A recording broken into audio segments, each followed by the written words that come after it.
Hi and welcome everyone, I'm Luther, your host for Psychic Glimpse. Today, I'm joined by Amanda, who specializes in self-consciousness. Hi Amanda, thanks for joining us. It's my pleasure.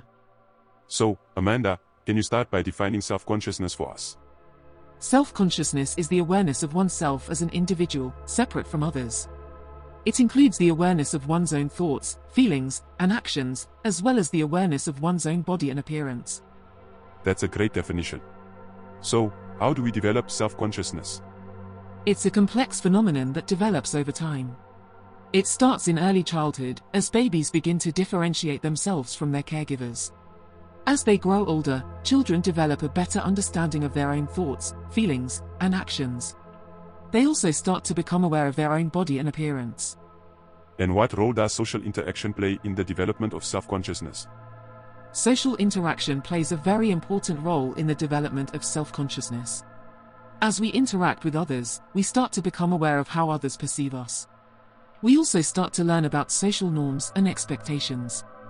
The feedback from others helps us to develop a more accurate understanding of ourselves. So, self-consciousness is a good thing, right? It can be a good thing, but it can also be a bad thing.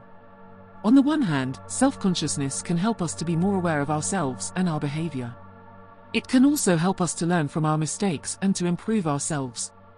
On the other hand, it can also lead to anxiety, insecurity, and self-doubt. That's a good point. So, how can we manage our self-consciousness in a healthy way? There are a few things we can do to manage it. First, it's important to remember that everyone is self-conscious to some degree. We all have our own insecurities and flaws. Second, we need to learn to accept ourselves for who we are. We need to stop comparing ourselves to others and focus on our own unique strengths and qualities. Third, we need to build our self-esteem.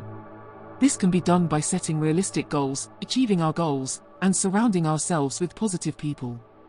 Self-consciousness is the awareness of oneself as an individual, separate from others. It includes the awareness of one's own thoughts, feelings, and actions, as well as the awareness of one's own body and appearance. That's a pretty broad definition. Can you give me some examples? Sure. One example of self-conscious behavior is when someone checks their appearance in the mirror before going out.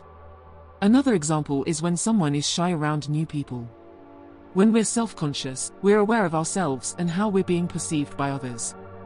Are there different levels? There are two main levels of self-consciousness, explicit and implicit. Explicit self-consciousness is the conscious awareness of oneself. It's the ability to think about oneself and one's own thoughts, feelings, and experiences. Implicit self-consciousness is the unconscious awareness of oneself. It's the ability to act in a way that is consistent with one's self-image, even without being consciously aware of it. Can you give us an example of implicit self-consciousness? An example of implicit self-consciousness would be someone who is acting in a way that is consistent with their self-image. For example, someone who sees themselves as a confident person might act in a confident way, even if they're not feeling very confident at the moment. It's the kind of self-awareness that we don't really think about, but it's always there. For example, when we walk into a room, we're implicitly aware of our surroundings and how we're being perceived by others. Can you give us an example of explicit self-consciousness? Sure. Explicit self-consciousness would be someone who is thinking about their own appearance. They might be thinking about how they look in their clothes, how their hair is styled, or how their makeup looks. It's the kind of self-awareness that we think about and reflect on. For example, when we're trying to make a good impression on someone, we're explicitly aware of our thoughts, feelings, and actions. These are really good points that you make, Amanda. What are some of the benefits? Thanks, Luther. There are a number of benefits to self-consciousness. For one, it can help us to regulate our behavior. When we're aware of ourselves and how we're seen by others, we're more likely to behave in a way that is socially appropriate. Self-consciousness can also help us to learn and grow. When we're aware of our own strengths and weaknesses, we can set goals for ourselves and work to improve ourselves. Finally, self-consciousness can help us to build relationships. When we're aware of our own thoughts and feelings, we're better able to understand and empathize with others. Are there any drawbacks that we must look out for? There are a number of drawbacks. For one, it can lead to anxiety and self-doubt. When we're constantly aware of ourselves and how we're being seen by others, it can be easy to get caught up in negative thoughts about ourselves. It can also lead to social isolation. When we're too focused on ourselves, we are less likely to reach out to others and form relationships. Finally, self-consciousness can make it difficult to take risks.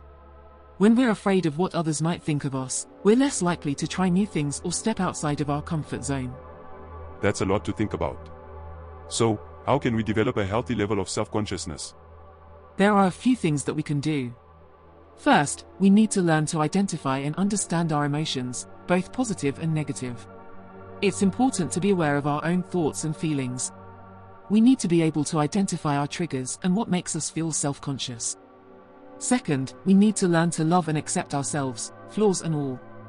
We must also challenge our negative thoughts. When we have a negative thought about ourselves, we need to ask ourselves if it's really true. We also need to remember that everyone makes mistakes and that we're not perfect. Third, we need to focus on the things that we're good at rather than dwelling on our weaknesses. Everyone has something to offer. Fourth, we need to be social by spending time with supportive, positive people who make us feel good about ourselves. Our friends and family can help us to build our self-esteem. And finally, we need to practice mindfulness. Mindfulness is the practice of paying attention to the present moment without judgment. It can help us to become more aware of our thoughts and feelings, and to accept ourselves for who we are. Thank you so much for joining us today, and for all the valuable advice you have given us, Amanda. This has been very helpful. You're welcome, Lutho. I hope this has helped people to understand self-consciousness a little better. For more information on the Psychic Glimpse Soul Sync Challenge, subscribe to this channel and watch my other videos. This is Lutho signing off for Psychic Glimpse. Thank you everyone for listening. Just before I go, don't forget to like this video and subscribe to the channel. Keep well.